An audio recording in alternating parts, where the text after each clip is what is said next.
Dioses y héroes de la mitología griega. Un ensayo de Ana María Schwa. Ilustración de Fernando Falcón.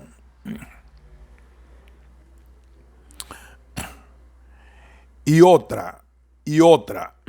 Siempre los mitos griegos y romanos, que son más o menos los mismos con otros nombres, porque son extraños y maravillosos, pero también familiares y cercanos, porque están vivos, porque seguimos hablando de ellos, porque los tenemos incorporados al idioma. ¿Acaso un hombre forzudo no se lo llama un Hércules? ¿Acaso las palabras Eros o Venus no siguen evocando al amor y al deseo? Porque son la fuente de la que seguimos nutriéndonos los escritores, los guionistas de cine, los inventores de las historias del mundo entero, y también los pintores, los arquitectos, los músicos, en los dibujos animados, en las películas de aventuras, en las estatuas, en los edificios, en los mitos griegos y romanos, están presentes y nos saludan o nos acechan todos los días.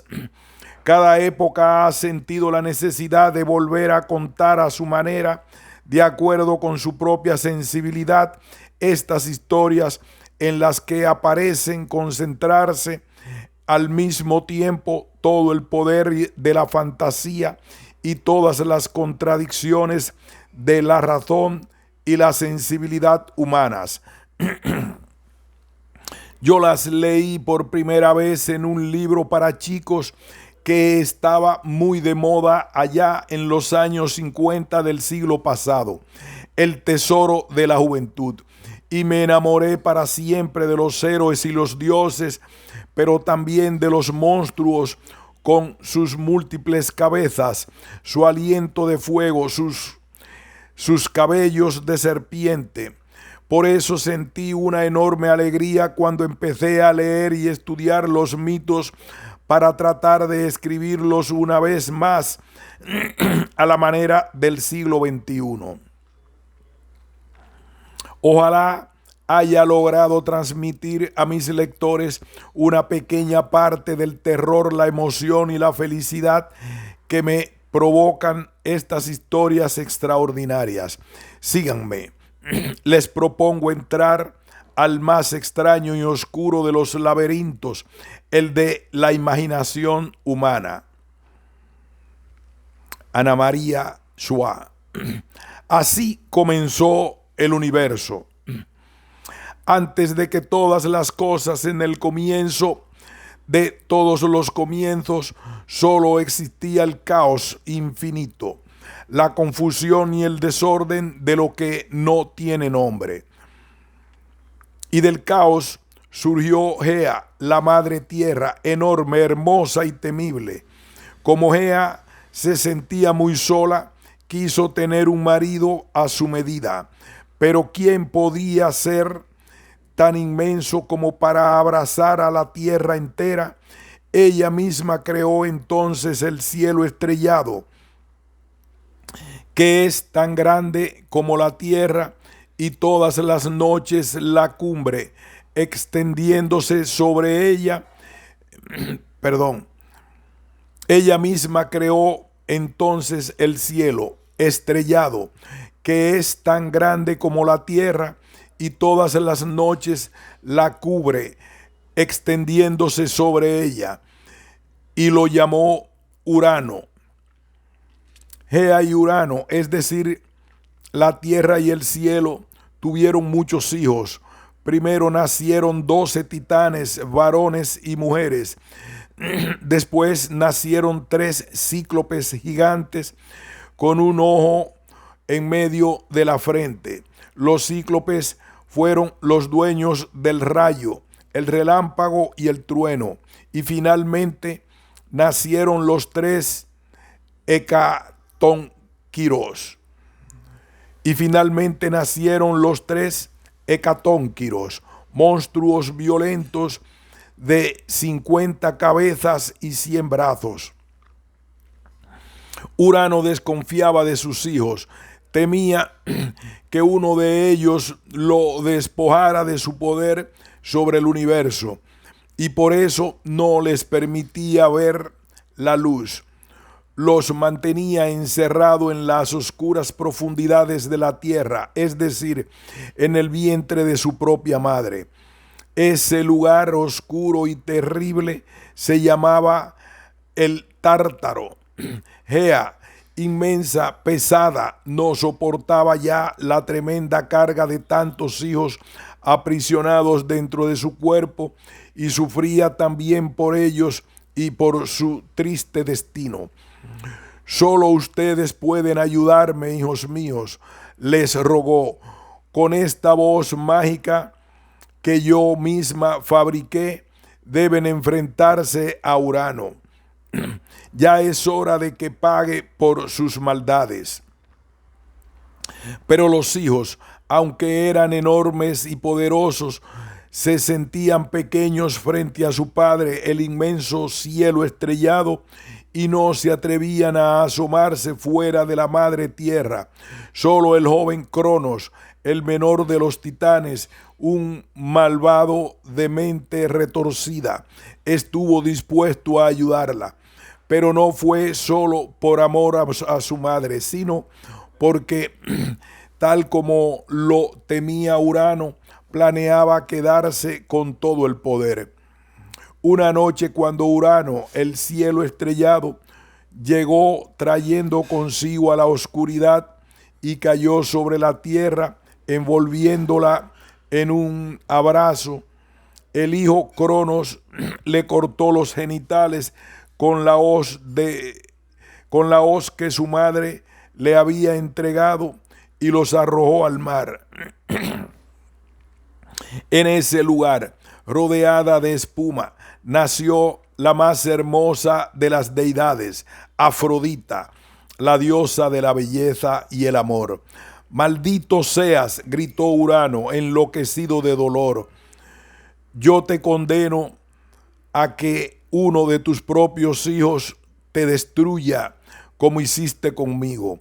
Entre tanto, Cronos le había prometido a su madre liberar a todos sus hermanos de las profundidades del Tártaro, donde estaban encadenados. Pero cuando vio a los cíclopes y a los hecatónquiros de aspecto tan aterrador, decidió que era mejor volver a encadenar a esos monstruos. Solo los titanes, los más parecidos a él, quedaron libres y lo ayudaron a gobernar. Urano no murió, pero ya no tenían el poder. Ahora era Cronos, el joven titán de mente retorcida y el que reinaba sobre el universo. Los hijos de Cronos. Después de destronar a su padre, el joven titán Cronos se casó con la titánida Rea, la de hermosos cabellos. Tuvieron 6 hijos, pero Cronos no olvidaba la maldición de su padre Urano. Con su mente malvada y retorcida decidió que ninguno de sus pequeños crecería lo suficiente como para enfrentarse con él. Simplemente se los comería vivos. Y así fue. Primero nació la pequeña Hestia. Su madre apenas había comenzado a envolverla en pañales cuando Cronos la tomó con sus enormes manos y la devoró en un instante. Rea, la de hermosos cabellos, no podía creer lo que había pasado. Su corazón sangraba de dolor.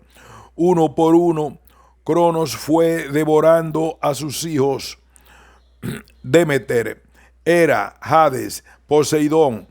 Apenas alcanzaba a la madre desesperada a ponerles nombre cuando ya se habían convertido en monstruoso alimento para su padre.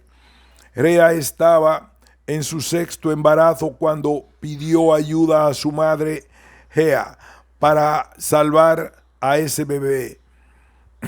Aunque fuera uno solo de sus hijos, tenía que escapar de ese horrendo destino. Siguiendo los consejos de su madre, Rea le dijo a su marido que debía hacer un viaje a la isla de Creta.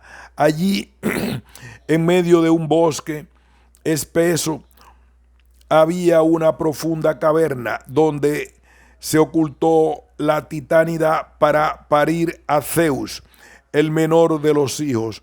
Gea, la madre tierra, se hizo cargo del pequeño. Una cabra le daba su leche y las abejas del monte destilaban para él la miel más exquisita. Entre tanto, Rea volvió con su marido, quejándose como si estuviera sufriendo en ese momento los dolores de parto. Poco después le entregó a Cronos, lo que parecía un bebé, su sexto hijo. Cronos se lo tragó sin dudar un segundo. Solo le pareció que este hijo resultaba más pesado que los anteriores. Lo que le había dado su esposa era una enorme piedra envuelta en pañales. Zeus creció rápidamente y en un solo año se había convertido en un dios adulto y poderoso. Su abuela Gea tenía preparado un plan para librarse del malvado Cronos, pero antes era necesario que Zeus recuperara a sus hermanos. Con ayuda de Rea, hicieron tragar a Cronos una poción mágica que lo obligó a devolver a la tierra a todos los niños que había devorado. Así, convertidos ya en adultos, en toda su fuerza y majestad, se desprendieron de la carne de Cronos, los hermanos de Zeus. De este modo volvieron a la vida Hestia, Demeter, Hera, Hades y Poseidón, y se fueron a vivir junto a Zeus en lo alto del monte Olimpo. Debían prepararse para la guerra que se avecinaba. Cronos pagaría por su maldad. La guerra de los inmortales. Las profecías aseguraban que Zeus sería el rey de los dioses y el dueño del universo, pero por el momento no parecía tan sencillo. Antes era necesario destronar a su padre, el malvado Cronos, quien contaba con el apoyo de sus hermanos, los titanes. El universo entero temblaba. Había comenzado la guerra de los inmortales. Durante 10 años, desde las alturas del Olimpo, lucharon los nuevos dioses contra los titanes y la suerte de la guerra seguía indecisa. El propio Zeus comenzaba a temer que la profecía no llegara a cumplirse. Fue entonces cuando decidió consultar a su anciana y sabia abuela Gea, la madre tierra. Cronos tiene enemigos poderosos, le dijo Gea. También ellos son mis hijos, aunque sean deformes. Si liberas de sus cadenas a los cíclopes y a los hecatocónquiros, si liberas de sus cadenas a los cíclopes y a los hecatónquiros atrapados en el Tártaro, ellos te ayudarán a vencer a tu malvado padre. Entonces Zeus bajó a las oscuras profundidades del Tártaro y desencadenó a los cíclopes, gigantes con un solo ojo en medio de la frente, y también a los hecatónquiros, los monstruos de 50 cabezas y 100 brazos. Los dioses olímpicos los invitaron a su morada cerca de las nubes y compartieron con ellos sus exquisitos alimentos, el néctar y la ambrosía. Así los convirtieron para siempre en sus aliados. Agradecidos por su liberación, los cíclopes le regalaron a Zeus 3 armas invencibles: el trueno, el rayo y el relámpago. Le entregaron a Hades un casco que lo hacía invisible, y le dieron a Poseidón un tridente tan poderoso que con un solo golpe podía hacer temblar la tierra y el mar. La batalla final fue atroz. Luchaban entre sí seres gigantescos que podían causarse terribles heridas y podían triunfar o ser derrotados, pero no podían matarse unos a otros porque todos eran inmortales. Mujeres y varones luchaban sin descanso, sin piedad. Cada uno de los hecatónquiros levantaba enormes rocas con sus 100 manos. Después avanzaban los 3 juntos hacia adelante, arrojando 300 rocas al mismo tiempo sobre los titanes. Zeus lanzaba sus terribles rayos, Poseidón provocaba terremotos y Hades, invisible, parecía estar en todas partes al mismo tiempo. El mar resonaba, vibraba el monte Olimpo desde su pie hasta la cumbre. El cielo gemía estremecido y las violentas pisadas retumbaban en lo más hondo de la tierra. Los bosques se incendiaban y hervían los océanos.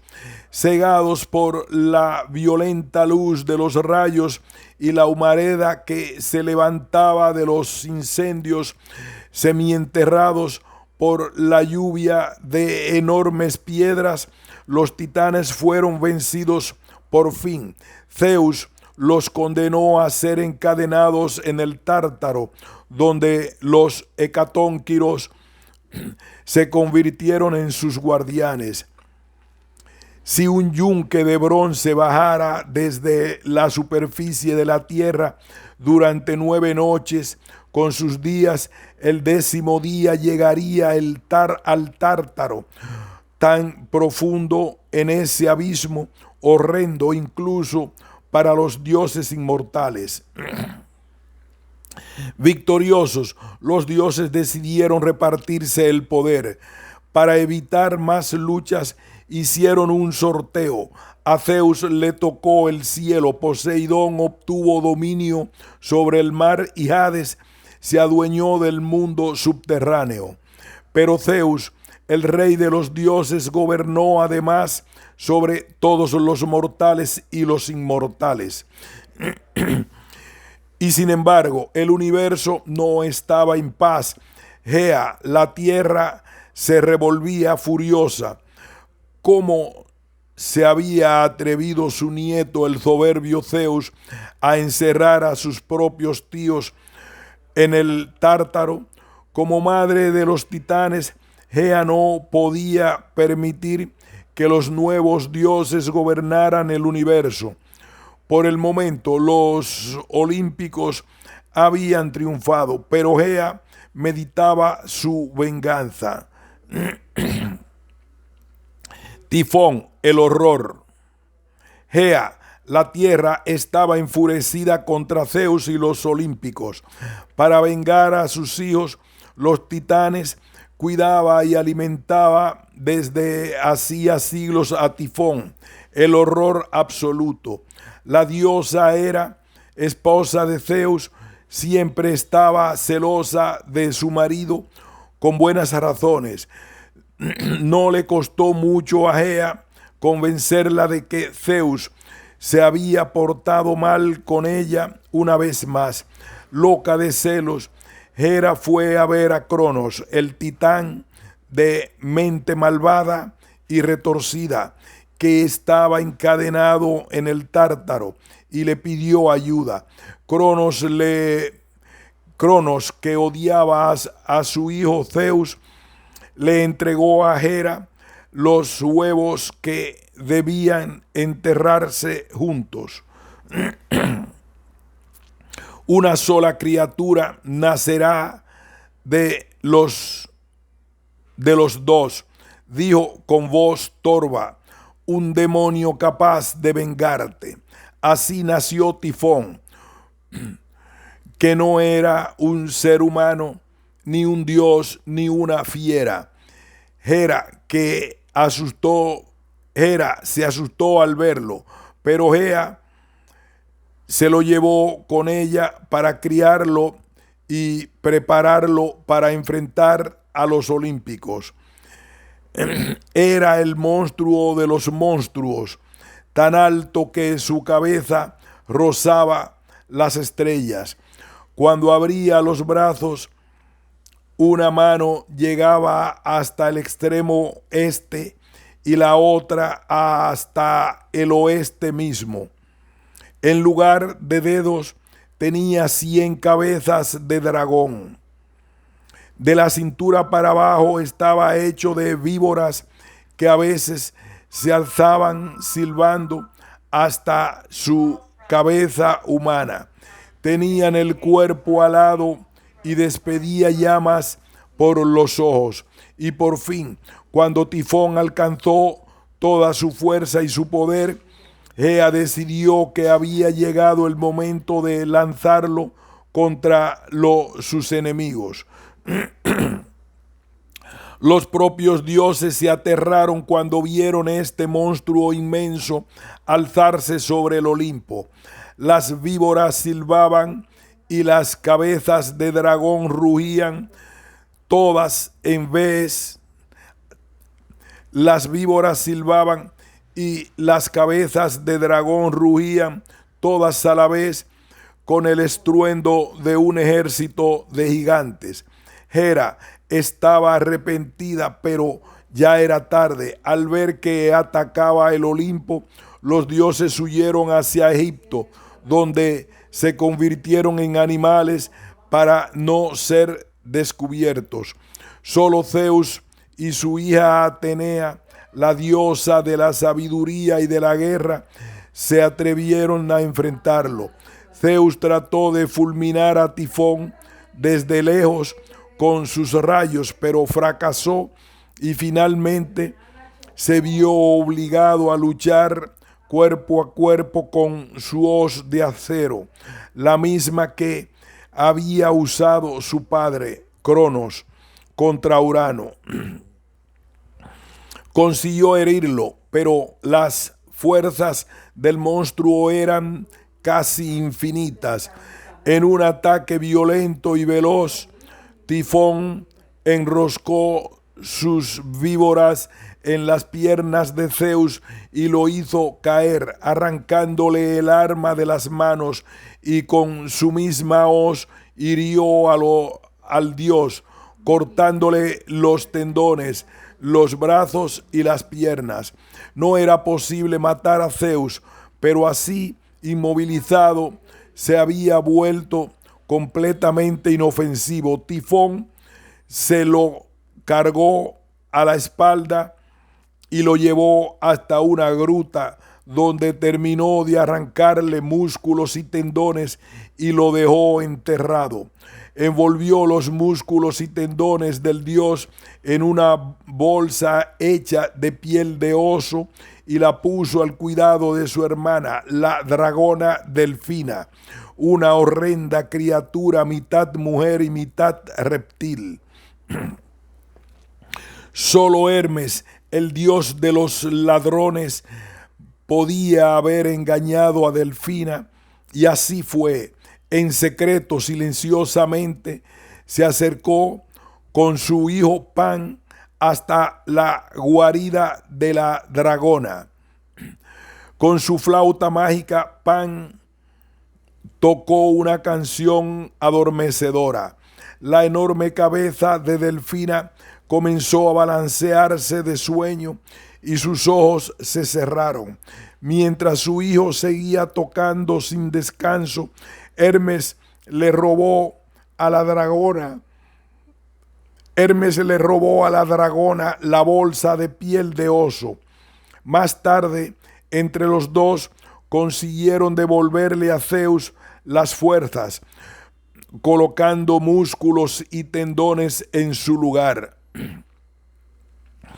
Con una poción mágica, Hermes curó las heridas del gran dios, que pronto estuvo otra vez en condiciones de volver a la lucha. Zeus regresó al Olimpo y montando en un carro con caballos alados, se lanzó a perseguir al monstruo con sus rayos. Tifón, sorprendido por un enemigo al que creía haber derrotado, huyó en dirección a un monte donde le habían dicho que existían frutos mágicos capaces de multiplicar la fuerza de cualquiera que los comiese. Cuando Zeus estaba a punto de alcanzarlo, trató de defenderse arrojándole encima montañas enteras que arrancaba del suelo. Con sus rayos, Zeus se las devolvía lanzándolas una vez más por el aire. Las montañas golpeaban contra el monstruo, haciéndolo sangrar y debilitando sus fuerzas. Tifón se dio cuenta de que ya no podría derrotar al dios. Ahora solo pensaba en escapar. Trató de atravesar lo más rápidamente que pudo el mar de Sicilia, pero cuando estaba llegando a la costa de la isla, Zeus tomó la montaña más grande de todas, la arrojó contra sus fuerzas y logró aplastar al monstruo debajo de esa inmensidad rocosa. Y desde entonces Tifón quedó para siempre apresado allí, debajo del monte Etna. Las llamas que despide el volcán son el fuego de sus ojos. Y ahora sí, por fin, el universo estuvo en paz. Prometeo enfrenta a Zeus. Prometeo era hijo de uno de los titanes. Gea y Urano fueron sus abuelos, es decir, era primo de Zeus. A pesar de pertenecer a la estirpe de los titanes, decidió luchar del lado del gran dios en su guerra contra Cronos. Valiente y astuto, Prometeo tenía una debilidad: amaba a los seres humanos, que intentaban sobrevivir con mucho sufrimiento sobre la superficie de la tierra. Zeus, en cambio, no se interesaba mucho en ellos y estaba dispuesto a destruirlos. Muchos afirmaban que el interés de Prometeo en la humanidad se debía a que él mismo había sido su creador. Como no tenían poder sobre el fuego, los mortales vivían miserablemente. En las noches oscuras solo podían protegerse de las fieras escondiéndose en la profundidad de las cavernas.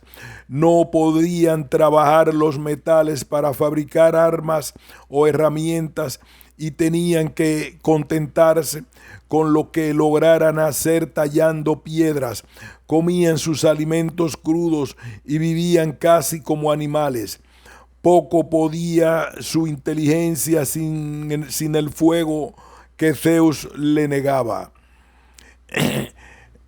El que trabajaba con fuego todo el día era uno de los hijos de Zeus, ese dios rengo y malhumorado llamado Hefesto, que estaba casado con la más bella de todas las diosas, la increíble Afrodita. En su fragua, en las profundidades de la tierra, debajo de un volcán, Hefesto fabricaba las armas de los dioses con ayuda de los cíclopes.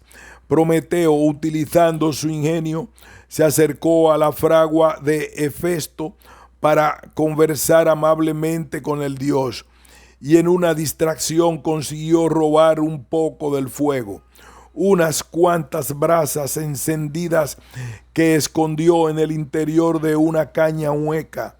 Con ese regalo asombroso se presentó ante sus queridos hombres y no solo les entregó el fuego, les enseñó a cuidar que no se apagara, a encenderlo y a utilizarlo de todas las maneras posibles. Les entregó la técnica de construir viviendas, armas, herramientas. Desde que fueron dueños del fuego, por primera vez los hombres se sintieron superiores a todos los demás seres que poblaban la tierra. Zeus estaba furioso. Prometeo había desobedecido sus órdenes y debía recibir un castigo ejemplar.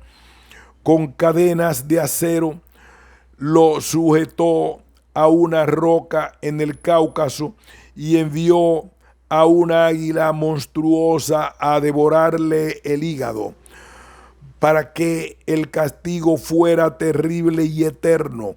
Todas las noches el hígado de Prometeo volvía a crecer y el águila se alimentaba de él durante el día.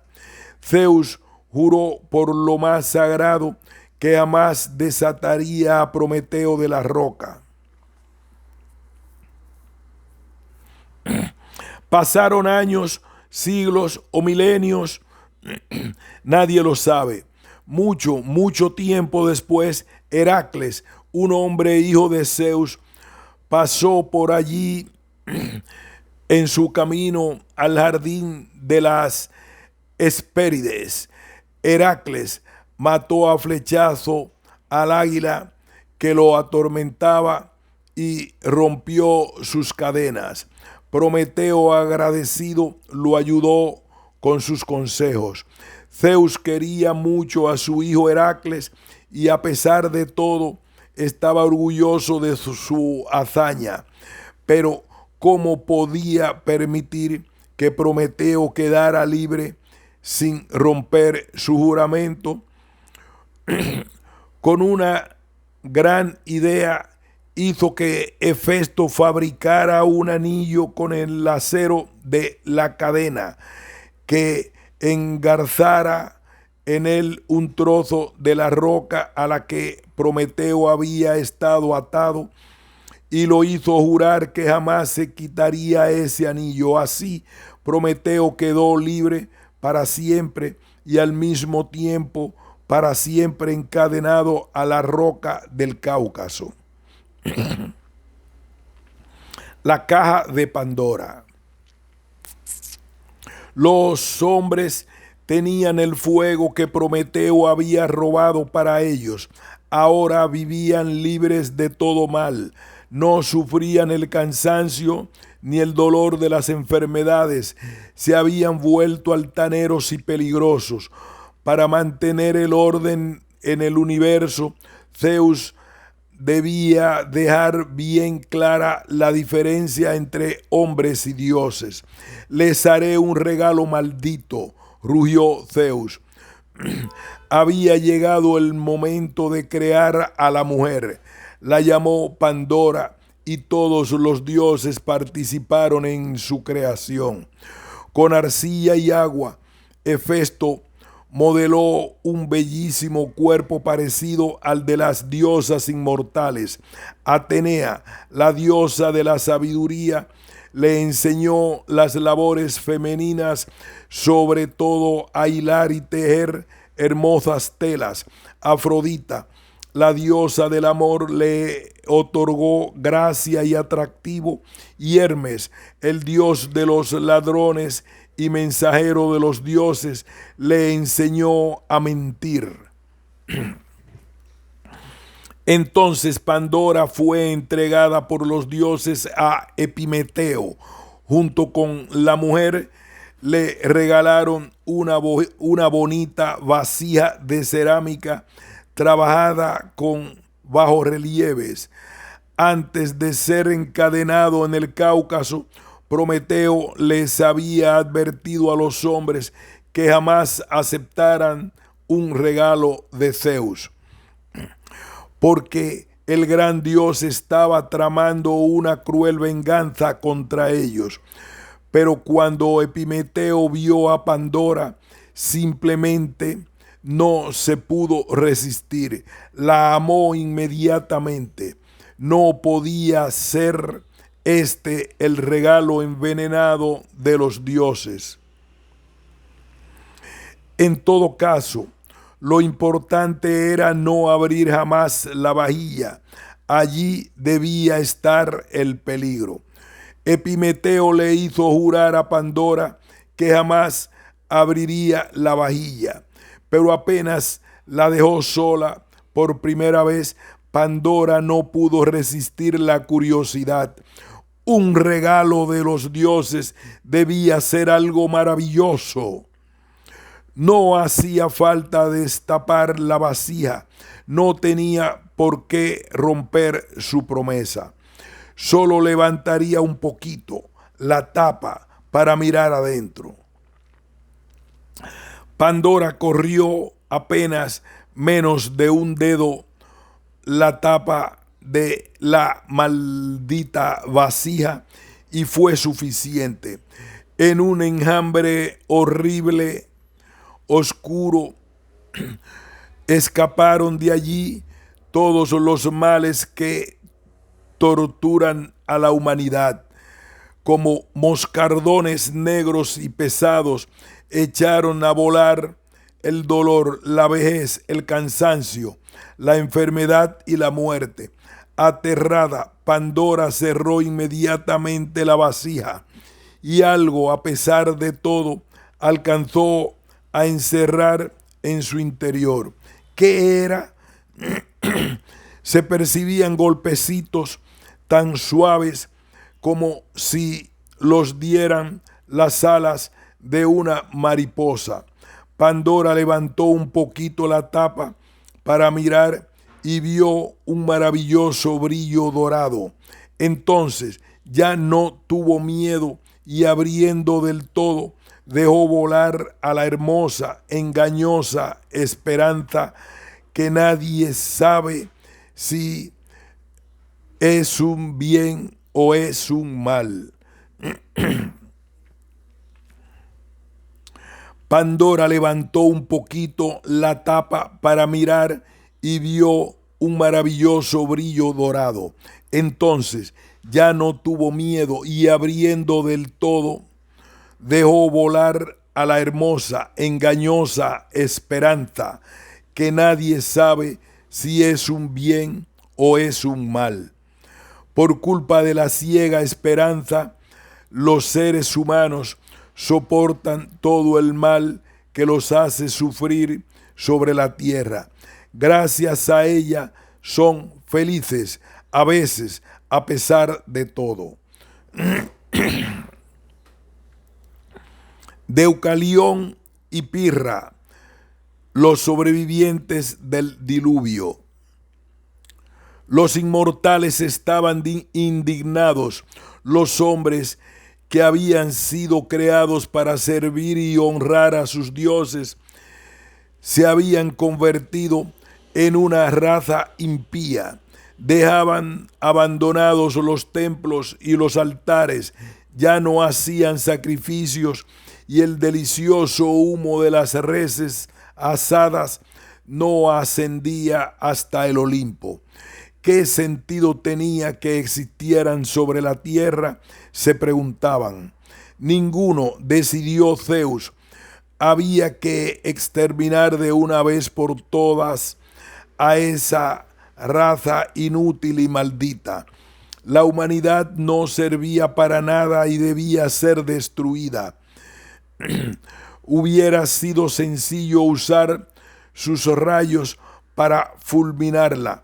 Pero a pesar de que Gea había enviado contra él a Tifón, Zeus no quería dañar a su abuela Tierra, la gran madre de todas las cosas. Entonces se decidió por una solución sencilla. La gigantesca inundación haría que todos los hombres murieran ahogados. Pero Prometeo, el titán, amaba a la humanidad, a la que le había entregado el fuego, y junto con el fuego, el conocimiento y el dominio sobre el mundo.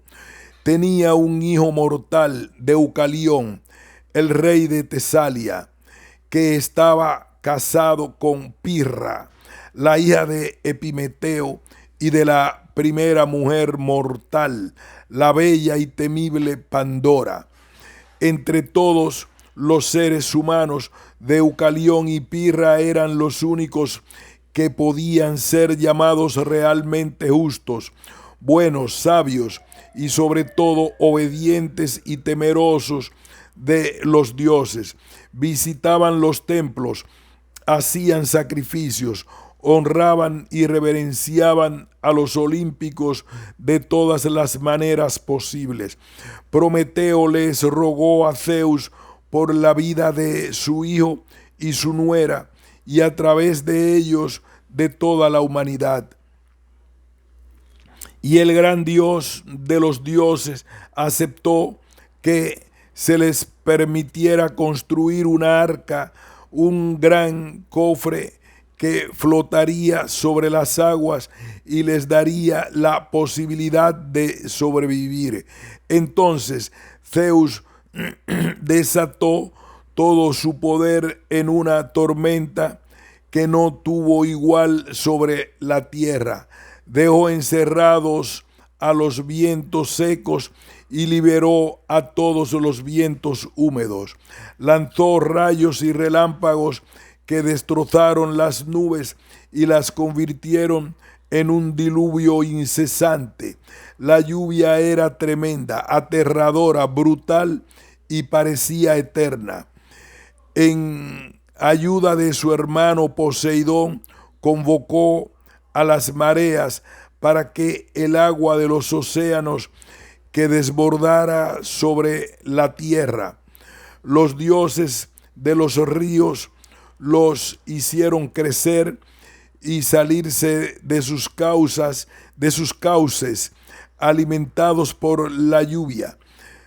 Habían pasado apenas unas horas cuando el arca de Deucalión y Pirra flotaba ya sobre las aguas. Durante 9 días y 9 noches el diluvio azotó la tierra. Al principio algunos hombres habían creído escapar refugiándose en las colinas, pero pronto fueron cubiertos por las aguas y también las montañas. El arca encalló por fin en la cumbre del monte Parnaso y de pronto dejó de llover. Deucalión y Pirra ya no eran los reyes de Tesalia. Todos sus súbditos habían muerto, ahogados. Ahora eran apenas un hombre y una mujer, solos, mojados y tristes. ¿Qué podían hacer para que la humanidad volviera a la vida? Cuando las aguas se retiraron, Hermes, el mensajero de Olimpo, descendió para ofrecerle a Deucalión un regalo del gran Zeus. Hombre, ¿qué deseas?, le preguntó Hermes. Compañeros, dijo Deucalión. Tengo la respuesta de Zeus, dijo Hermes, sin sorpresa. Deben tirar por encima de sus hombros los huesos de su madre y la humanidad volverá a nacer. El hombre y la mujer estaban horrorizados.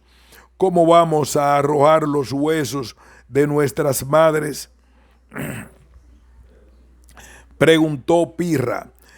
Sería un sacrilegio todavía más terrible que la maldad de los hombres que han sido destruidos. Pero Deucalión, después de mucho pensar y de consultar al oráculo, finalmente comprendió. Se trataba de arrojar piedras que son los huesos de la madre tierra. De las piedras que sembró Deucalión nacieron hombres, de las que lanzó Pirra nacieron mujeres. Para bien y para mal, la humanidad volvería a poblar el mundo. Comenzaba la edad de los héroes. Historia de héroes y heroínas. Las aventuras de Perseo. La profecía. Una atroz profecía desesperaba al rey de Argos. Su propio nieto lo mataría. Había una sola manera de escapar a ese destino. Debía matar a su hija con sus propias manos. Pero el rey amaba a su hija Dánae. La princesa era la más bella de las mujeres, más bella que las ninfas. Solo con las diosas se podía comparar su hermosura. El mismísimo Zeus estaba enamorado de ella. Para tratar de engañar al destino, el rey mandó a construir una habitación subterránea hecha de bronce, con lujos dignos de una princesa. Allí encerró a Dánae con su nodriza y se ocupó de que nada les faltara. Pero la celda tenía una grieta en el techo. Pero la celda tenía una grieta en el techo, y por allí entró Zeus convertido en lluvia de oro. Nadie entraba por ese cuarto secreto. Completamente solas, Dánae y la nodriza consiguieron mantener en secreto el embarazo y el nacimiento del bebé, al que llamaron Perseo. Hasta que un día el rey escuchó el llanto de su nieto y supo que sus planes habían fracasado. Es difícil engañar al destino, pero el rey de Argos no se daba por vencido. Encerró a su hija y a su nieto en un arca de madera, con agua y alimentos, y los echó al mar, confiando en que las olas los llevaría tan lejos que nunca se cumplirían los malos presagios. Poco después, en una lejana isla de Sérifos, un pescador encontró en la playa un arcón cerrado que las olas habían arrojado sobre la arena. Al abrirlo, su sorpresa fue enorme. Una mujer y un niño, débiles pero vivos y sanos, salieron del arca, guiñando los ojos, desacostumbrados a la luz del sol. Este pescador no era un hombre cualquiera, era un hermano del tirano que gobernaba la isla, que lo había despojado injustamente del trono. Dánae y su hijo vivieron con el buen pescador y su esposa. Unos años después, Perseo se había convertido en un adolescente que se destacaba por su sorprendente coraje. La belleza de Dánae, que era casi una niña cuando nació su hijo, aumentaba con los años y era muy difícil de ocultar. El tirano de la isla se enamoró de ella y decidió librarse de ese hijo molesto que ya tenía suficiente edad como para proteger a su madre.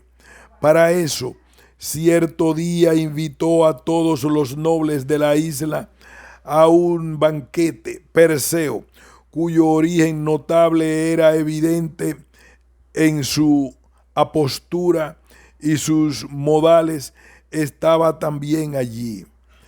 ¿Qué regalo les parece digno de un rey?, preguntó el tirano a sus invitados. Yo le regalaría mi mejor caballo, dijo uno. Yo también, fueron diciendo todos los demás. Si la pregunta terminaba por convertirse en exigencia, esa era una propuesta fácil de cumplir. Pero Perseo era demasiado joven, nada prudente y había bebido más de una copa de vino. Yo le regalaría la cabeza de Medusa. Gritó con entusiasmo. Muy bien, dijo el rey, satisfecho con la respuesta. Quiero esos regalos. Ir en busca de la cabeza de Medusa era una decisión suicida. Riéndose por dentro, el tirano pensó que librarse de Perseo sería mucho más sencillo de lo que había pensado. La horrible Medusa. Medusa era una de las 3 gorgonas, monstruosas hijas de divinidades marinas. Vivían cerca del reino de Hades, no lejos del jardín de Hespérides. Las 3 eran horribles y 2 eran inmortales. Solo Medusa, la más peligrosa de las gorgonas, era mortal. En lugar de cabellos, la cabeza de Medusa estaba rodeada de serpientes. Tenía el cuello cubierto de escamas de dragón. En lugar de cabellos, la cabeza de Medusa estaba rodeada de serpientes. Tenía el cuello cubierto de escamas de dragón, más duras que cualquier metal, capaz de resistir el golpe de un hacha. Sus manos eran de bronce y podía volar con sus alas de oro. Con su lengua protuberante y sus colmillos de jabalí, su cara de mujer conservaba poco de la belleza divina de sus padres. Era temida por hombres y dioses. Solo Poseidón se había atrevido a amarla. Pero lo más terrible de Medusa era su mirada, sus ojos enloquecidos que echaban chispas. Cualquier ser vivo que mirara directamente a la cara de Medusa quedaba convertido en piedra. Los alrededores de su guardia estaban adornados por estatuas de piedra de hombres y animales que se habían atrevido a fijar su vista en los ojos del mal.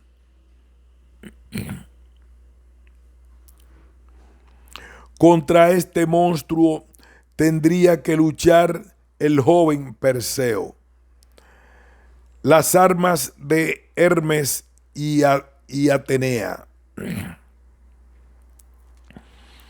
Pero Perseo, además de ser un muchacho fuerte y valiente, era también el hijo de Zeus y contaba con la protección de los dioses.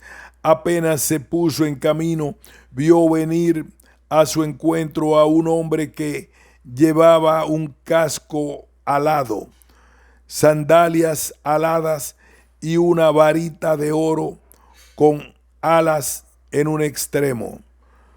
Tu valor no es suficiente, Perseo, le dijo el dios. Necesitas las armas adecuadas. Yo puedo darte una espada con filo de diamante, la única capaz de cortar las escamas que protegen el cuello de Medusa. Pero no es suficiente.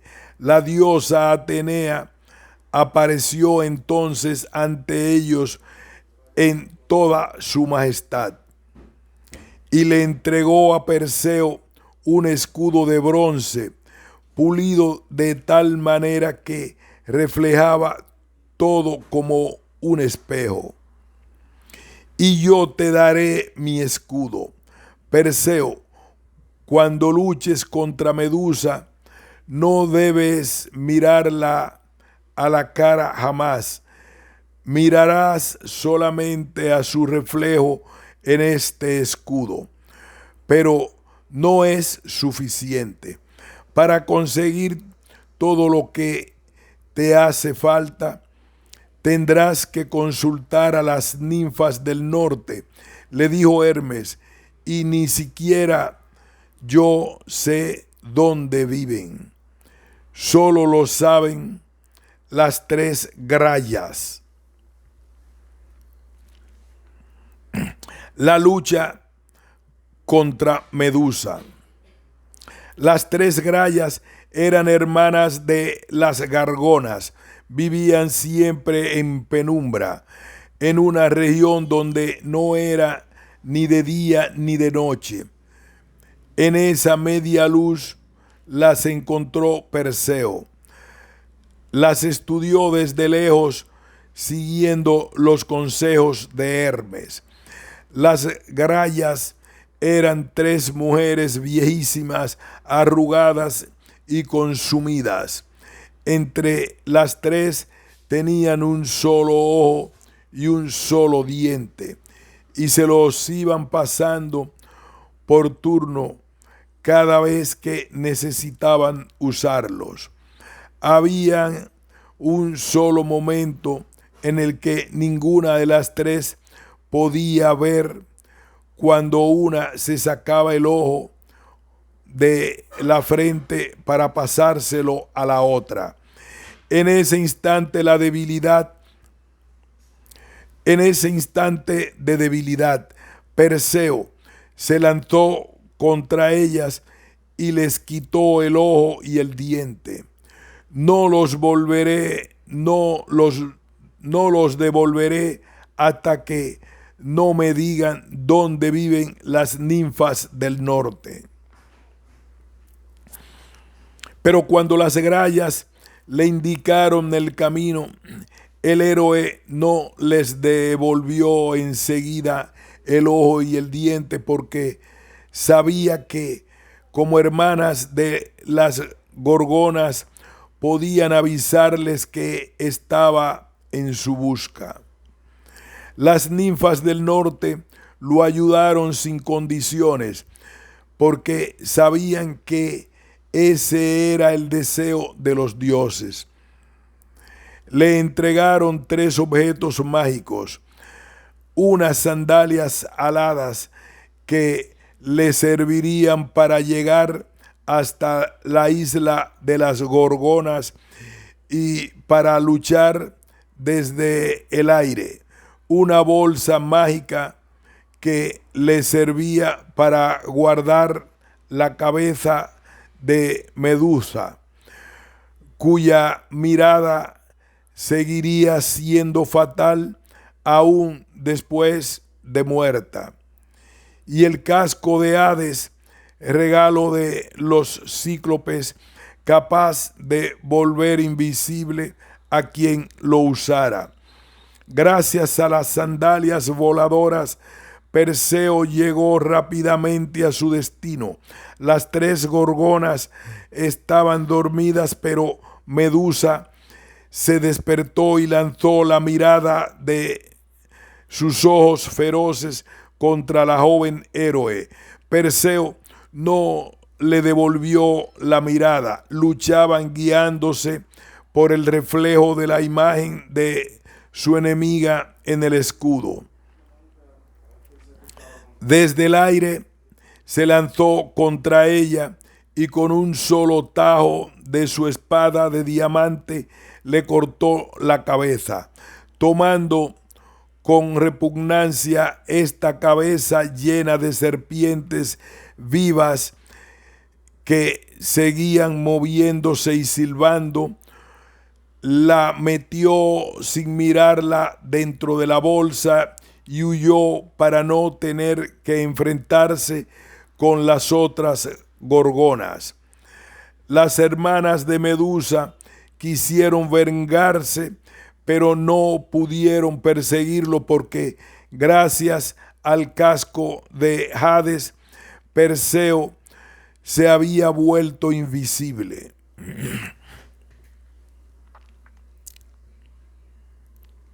El rescate de Andrómeda.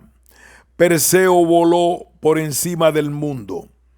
Al pasar por África, unas gotas de sangre de Medusa cayeron en la tierra y así brotaron las serpientes venenosas y los escorpiones que viven en el desierto donde toda vida debería ser imposible. Volando sobre las costas de Palestina, Perseo vio la bellísima estatua de una mujer que destacaba en mármol blanco contra las rocas negras. Al acercarse, se dio cuenta de que caían lágrimas de los ojos de la estatua y sus manos encadenadas a la roca se retorcían con desesperación. Era Andrómeda, una princesa injustamente castigada por las imprudentes palabras de su madre. Perseo nunca había visto una mujer así. Se acercó, le preguntó por qué estaba allí encadenada y se enamoró inmediatamente de ella. Los padres de Andrómeda eran los reyes de la región. Su madre se había jactado de que ella y su hija eran más hermosas que las mismísimas Nereidas, las ninfas del mar, las hijas de Poseidón. Las Nereidas, ofendidas, se quejaron a su padre, que envió una devastadora inundación sobre la costa de un monstruo marino que devoraba a sus habitantes.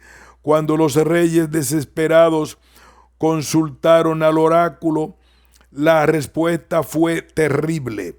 Solo si sacrifican a su hija Andrómeda al monstruo marino, se verán libres de la maldición. Allí estaba Andrómeda, pagando por las culpas de su madre. Los reyes, paralizados por el terror, no podían dejar de mirar a su hija encadenada a la roca. ¿Me darán la mano de su hija si consigo matar al monstruo?, les preguntó Perseo. No había tiempo que perder. Claro que sí, dijeron los dos a coro, pero con pocas esperanzas, convencidos de que ese joven tan atractivo moriría un poco antes que su hija. No sabían que Perseo contaba con las armas mágicas que los dioses le habían destinado. En breve lucha mató al monstruo y rescató a Andrómeda. Cuando volvió con la muchacha junto a sus padres, los reyes se miraron agradecidos, pero desconcertados. En realidad, Andrómeda estaba prometida a otro hombre, pero Perseo quería volver cuanto antes cerca de su madre Dánae. Y las bodas se llevaron a cabo de inmediato. De pronto un grupo de 200 hombres armados, dirigidos por el prometido de Andrómeda, interrumpió la fiesta. La princesa Andrómeda debe casarse conmigo, gritó el hombre al que le habían prometido la mano de la princesa, pero que no había tenido suficiente valor para rescatarla del monstruo. Perseo no se molestó en contestar. Cuando el pequeño ejército se le echó encima, se limitó a sacar la cabeza de Medusa, que siempre llevaba encima, y les convirtió a todos en piedra. El regreso a la isla de Céfiros. El regreso a la isla de Sérifos. Perseo volvió con la cabeza de Medusa y con la esposa Andrómeda a la isla de Sérifos, donde lo esperaba angustiada su madre, Dánae, temiendo lo peor. Allí se encontró con una nueva y peligrosa situación. El tirano había tratado de apoderarse de su madre por la fuerza. El hermano del malvado rey, el pescador que los había percibido,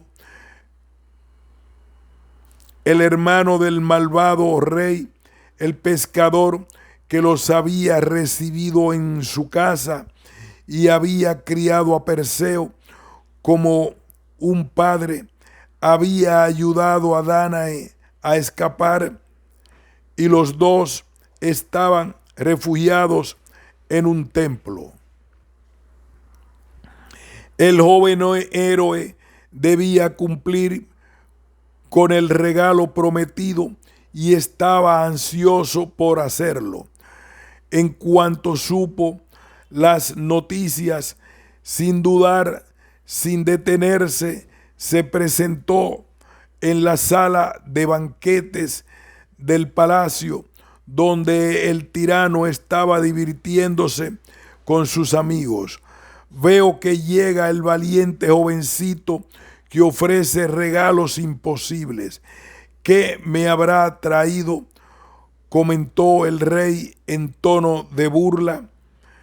Lo prometido, dijo Perseo, y sacando del bolso la cabeza de Medusa, los convirtió a todos en estatuas de piedra.